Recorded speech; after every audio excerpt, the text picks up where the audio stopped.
करवा चौथ का व्रत हर सुहागिन महिला के लिए एक महत्वपूर्ण व्रत है।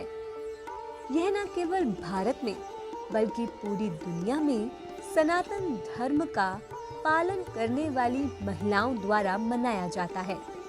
इस दिन सभी महिलाएं सुबह जल्दी उठती हैं और सूरज उगने से पहले सरगी खाती हैं। फिर पूजा के समय सुंदर वस्त्र धारण करती हैं और 16 श्रृंगार करती हैं। पूरा दिन निर्जल रहकर रात्रि में चंद्रमा देखकर अपने पति के हाथ से पानी पीकर ही अपने व्रत का पारण करती हैं। इस व्रत के साथ एक कथा भी पढ़ी जाती है। तो आइए जानते हैं करवा चौथ व्रत की कथा। बहुत समय पहले इंद्रप्रस्थपुर शहर में वेद शर्मा नाम का एक ब्राह्मण रहता था।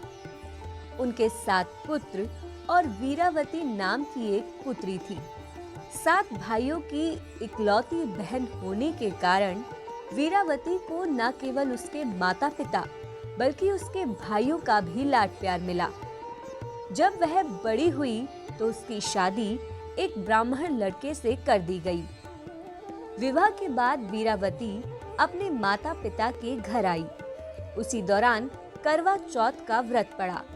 वीरावती और उसकी भाभियों ने अपने अपने पति की लंबी आयु के लिए करवा चौथ का व्रत रखा। रात्रि के समय जब साहूकार के सभी लड़के भोजन करने बैठे तो उन्होंने अपनी बहन से भी भोजन कर लेने के लिए कहा। इस पर बहन ने कहा, भाई अभी चांद नहीं निकला है, चांद निकलने पर उसे अर्घ्य देकर ही मैं आज भोजन करूंगी। साहूकार के बेटे अपनी बहन से बहुत प्रेम करते थे। उन्हें अपनी बहन का भूख से व्याकुल चेहरा देखकर बेहद दुख हुआ। साहूकार के बेटे नगर के बाहर चले गए और वहां एक पेड़ पर चढ़कर दीपक जला दिया।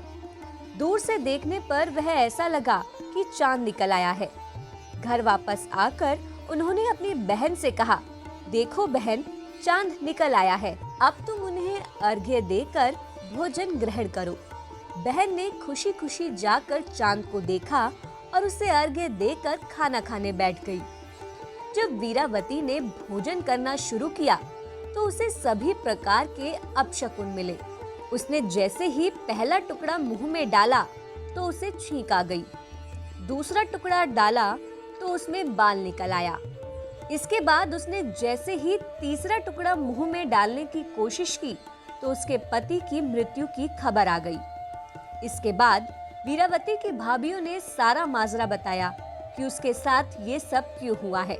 अपने पति के शव को देखकर वीरावती रोने लगी और करवा चौथ के व्रत के दौरान गलती करने के लिए खुद को दोषी ठहराया। वह बेसुध होकर विलाप करने लगी। उनका विलाप सुनकर इंद्रदेव की पत्नी देवी इंद्राणी वीरावती को सांत्वना देने पहुंची। वीरावती का पश्चाताप देखकर देवी इंद्राणी ने उनसे कहा कि उन्होंने चंद्रमा को अर्घ्य दिए बिना ही व्रत तोड़ दिया और इस वजह से देवता रुष्ट हो गए और उनके पति की असमय मृत्यु हो गई। इंद्राणी ने वीरावती को सलाह दी कि वह करवा चौथ के उपवास सहित पूरे वर्ष में हर महीने चौथ का व्रत रखे और आश्वासन दिया कि उनके पति जीवित वापस आएंगे।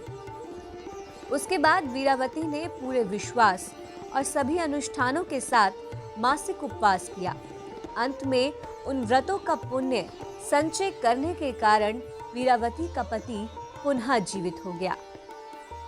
आप भी पूरे विधि विधान के साथ करवा चौथ का व्रत रखकर अखंड सौभाग्यवती होने का आशीर्वाद प्राप्त करें। भगवान गणेश सदैव आप सभी पर अपनी कृपा बनाए रखें। आप हमारे संत वाणी चैनल को सब्सक्राइब करें, वीडियो को लाइक करें, शेयर करें और हाँ, बेल आइकन पर क्लिक करना बिल्कुल ना भूलें ताकि हमारी किसी भी वीडियो की सूचना सबसे पहले आपको मिले।